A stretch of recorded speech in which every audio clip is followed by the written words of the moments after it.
ทุกคนมาเบิ่งพวกเพื่อนพากันคนเครื่องทุกคนเอ้ยความแบบว่าอันนั้นพวกเพื่อนเนาะทุกคนเลยจะเอาออกไปให้มันได้นะบ่ยอมเอาบ่ยอมเอาออกแต่อู้ตกโอ้ยทุกคนเนาะคนเครื่องออกจากปูกระเบื้องตรงนี้เนาะทางหน้าเนาะทุกคนเนาะบอกว่าข้างในปูเสร็จแล้วจ้าทุกคนเลยนี่เนาะพากันมาเอารถเพิ่นมาเทว่านี่ทุกคนเลยก็จะ66เนี่ยทุกคนเลยนะนี่จะเปิดภาพมาตอนเช้านี่กับพากันคนเครื่องเนาะทุกคนเนาะคนเครื่องที่จะปูออกจากตรงนี้เพื่อปูกระเบื้องเนาะทุกคนเนาะ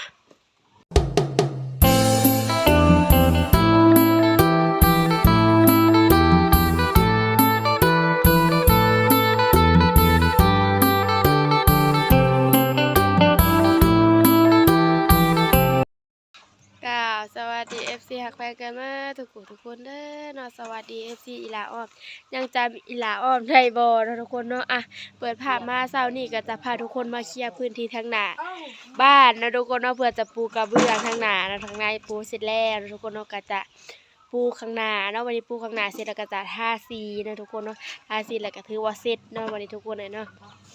ก็เหลือแต่เกาะคั่วออกไปแ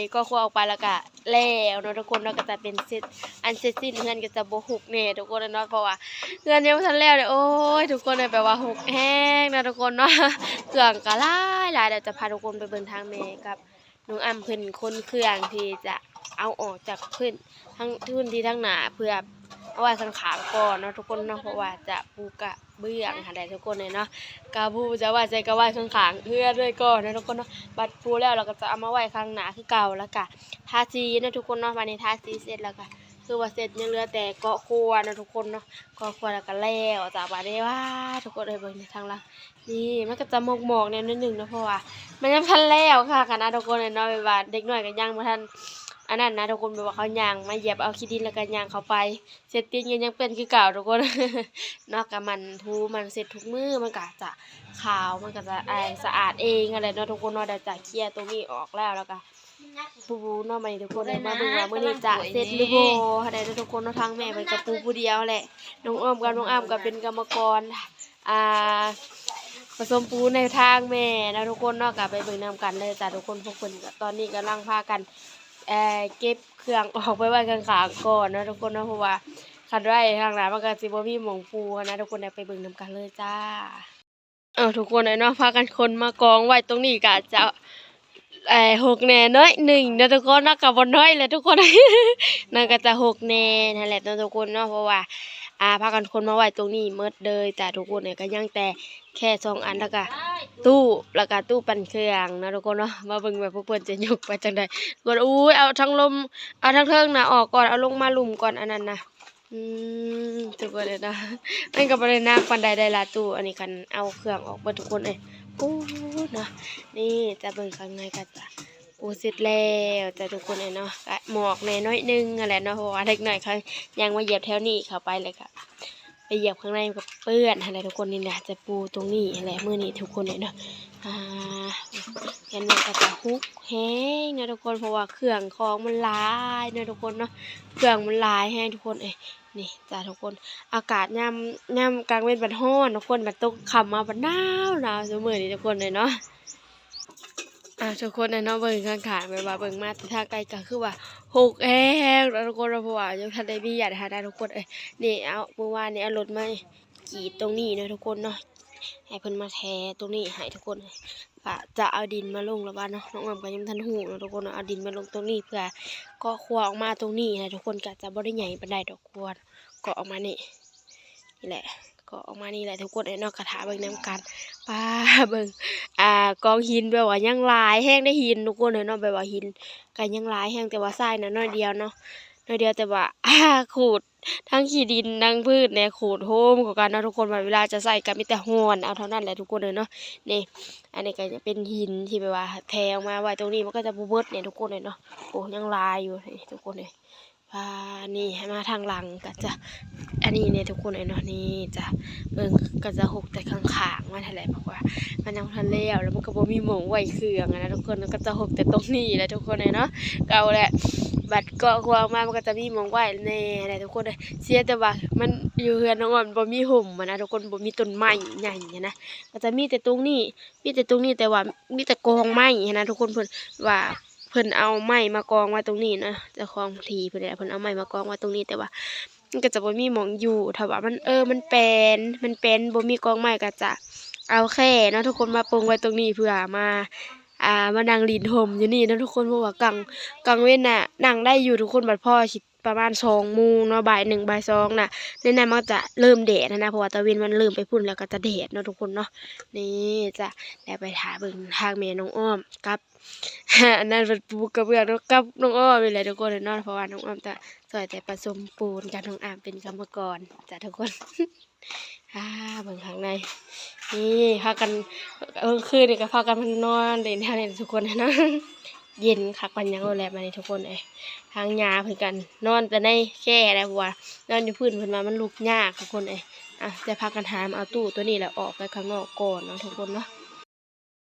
ทุกคนไอ้นอเปิดภาพมากะจนค่ำแล้วเนาะทุกคนเอ้ยจนว่าตกแรงแล้วทุกคนเลยเนาะกะปูได้ซ้ำนี่ทุกคนเลยแต่จะพามาเบิ่งทางหน้าเป็นสีแนวใดทุกคนเดี๋ยวจะพาเบิ่งก่อนเนาะทุกคนเนาะเดี๋ยวจึงจะพาทุกคนไปเบิ่งทางน้องอามเพิ่นจะเฮ็ดหยังทุกคนเลยเนาะ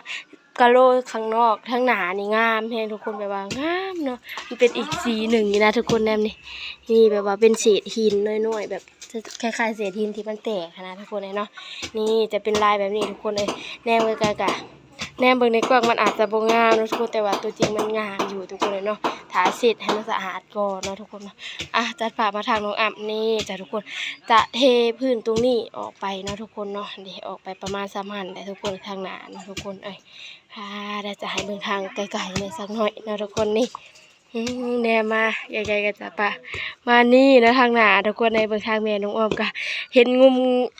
อยู่กับสินอันนั้นนะทุกคนเลยหนึ่งเสือกนะบักกันโดนได้ยังบ่แล้วจะได้ทางนี้รุดทางนั้นรุดอยู่ทุกคนเลยเนาะนะเป็นปูทางหน้ากระเบื้องทางหน้านี่งามเนาะทุกคนเนาะงามแบบว่าทุกคนเลยเนาะเฮือนหลังนี้ก็จะสีลายให้ทุกคนเลยเนาะแต่ว่ากระเบื้องถ้าห้องโล่งก็จะเป็นอีกสีนึงกระเบื้องทางหน้าก็เป็นอีกสีนึงห้องยาห้องแม่น้องอ้อมบางเพิ่นอยู่เพิ่นนอนก็เป็นลายดอกไม้แบบทรงลายพุ่นน่ะทุกคนเลยเนาะบรรยานอนอยู่เทิงแค่ก็จะเป็นอีกสีนึงทุกคนเลยอย่างละครึ่งสีนะสีแดงของน้องอ้อมกับสีแดงห้องหน้าก็จะเป็นสีน้ำเงินทุกคนเนาะต่างกันสีฟ้านะทุกคนของหน้านะทุกคนเลยเนาะไปข้างหน้าคืองามแห่งกระกระเบื้องทางหน้านี่งามทุกคนเลยเนาะเบื้องทางน้องอ่ำเพิ่นกะทุกอันนี้เพื่อจะเทพื้นทางหน้านี่เนาะทุกคนเทออกเพราะว่าเวลาฝนตกลงมามันจึงบ่เจือนดินไปเนาะทุกคนเนาะเพราะฉะนั้นแหละเวลาฝนตกลงมาจะเป็นใส่คลองน้ำแบบว่าเวลามันไหลลงมาใส่คาลินอะไรทุกคนมันจะเจือนดินไปในเพิ่งทุกคนในทางแม่น้องอ้อมเพิ่นกะปูไปอะไรทุกคนเนาะทุกคนทุกคนกะน้องอ้อม